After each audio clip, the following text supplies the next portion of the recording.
شروع کرتا ہوں اللہ تعالیٰ کے نام سے جو بڑا مہربان نہایت رحم والا ہے۔ حضرت اسامہ بن زید رضی اللہ تعالیٰ عنہ سے روایت ہے کہ رسول اللہ صلی اللہ علیہ وآلہ وسلم کی صاحبزادی حضرت زینب رضی اللہ تعالیٰ عنہ نے حضرت صلی اللہ علیہ وآلہ وسلم کے پاس کہلا کے بھیجا کہ میرے بچے کا آخری دم ہے اور چل چلاؤ کا وقت ہے، لہٰذا آپ اس وقت تشریف لے آئیں۔ آپ نے اس کے جواب میں سلام کہلا کے بھیجا اور پیام دیا کہ بیٹی، اللہ تعالیٰ کسی سے جو کچھ لے وہ بھی اسی کا ہے اور کسی کو جو کچھ دے وہ بھی اسی کا ہے۔ الغرض ہر چیز ہر حال میں اسی کی ہے۔ اگر کسی کو دیتا ہے تو اپنی چیز دیتا ہے اور کسی سے لیتا ہے تو اپنی چیز لیتا ہے، اور ہر چیز کے لیے اس کی طرف سے ایک مدت اور وقت مقرر ہے، اور اس وقت کے آ جانے پر وہ چیز اس دنیا سے اٹھا لی جاتی ہے۔ بس چاہیے کہ تم صبر کرو اور اللہ تعالیٰ سے اس صدمہ کے اجر و ثواب کی طالب بنو۔ صاحبزادی صاحبہ نے پھر آپ کے پاس پیام بھیجا اور قسم دی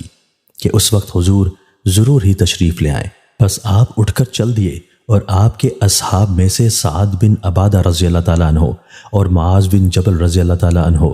اور ابی بن قعب رضی اللہ تعالیٰ عنہ اور زید بن ثابت رضی اللہ تعالیٰ عنہ اور بعض اور لوگ بھی آپ کے ساتھ ہو لیے۔ بس وہ بچہ اٹھا کر آپ کی گود میں دیا گیا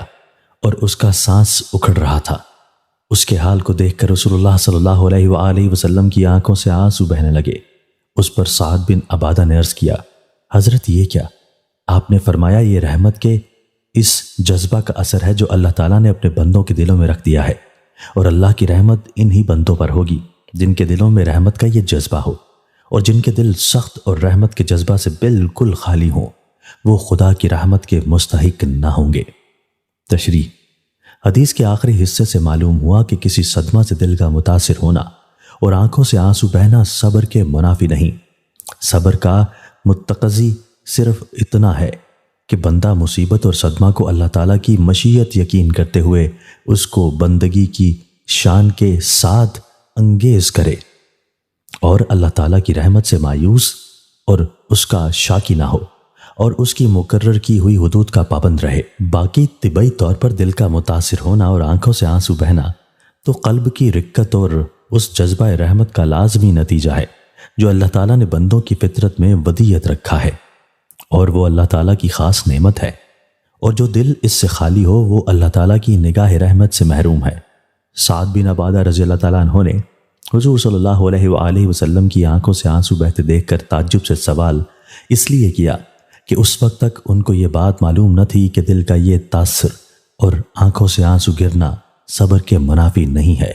والعالم۔ حضرت ابو سعید خدری رضی اللہ تعالیٰ عنہ سے روایت ہے کہ انصار میں سے کچھ لوگوں نے رسول اللہ صلی اللہ علیہ وآلہ وسلم سے ایک دفعہ کچھ طلب کیا، آپ نے ان کو عطا فرما دیا،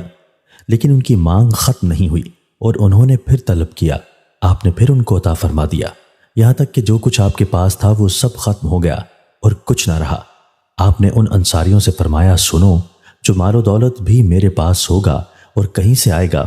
میں اس کو تم سے بچا کر نہیں رکھوں گا اور اپنے پاس ذخیرہ جمع نہیں کروں گا، بلکہ تم کو دیتا رہوں گا، لیکن یہ بات خوب سمجھ لو کہ اس طرح مانگ مانگ کر حاصل کرنے سے آسودگی اور خوش عیشی حاصل نہیں ہوگی،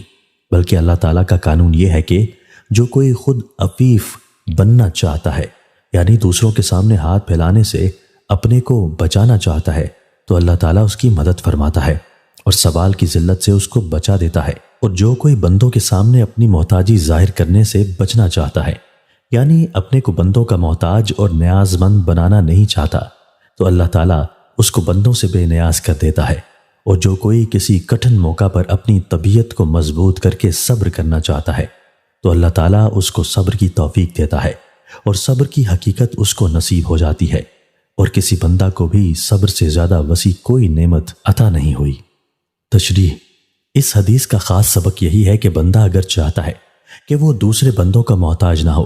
اور ان کے سامنے اس کو دست سوال دراز نہ کرنا پڑے اور مصائب و مشکلات اس کو اپنی جگہ سے ہٹا نہ سکیں، تو اس کو چاہیے کہ اپنی استطاعت کی حد تک وہ خود ایسا بننے کی کوشش کرے۔